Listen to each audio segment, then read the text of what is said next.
जोंना हिनजावदो बुजादो नै खाफालखौ खोन्थालाय खाफालखौ खोन्थाब्रा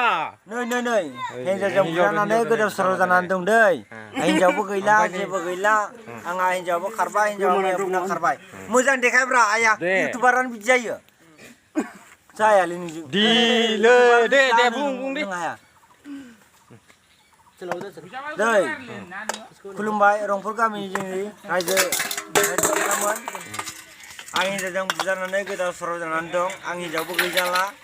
नैबे जोंनि रंफोर गामिखौ रावबो नायफिनला हिनजावफोरबो गैया जोंसो मैगं हादों नायब्रा हिनजावफोरबो गैया बेखौ देखायलायदो बेखौ देखाय जों गामियाव सिख्लाफोर गैया सेंग्रा माबाफोर गैया हिनजावफोर गैया मा खालामनो जों हौवाफ्रानो मावो आरो फैसा मोननायखौसो नायनांगौ नै जों गामियाव रंफोर गामियाव ओरैबायदि गाज्रि हालोद सोलिगासिनो दा साननैसो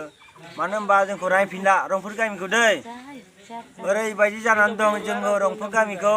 आंहा हिनजाव खारजादों दै आंहा हिनजाव खारजादों हिनजाव खारजानो रावबो नागिरना होग्रा गैया दै हिनजाव खारबाय आंना आं जुमाय लोंनानै फेना दं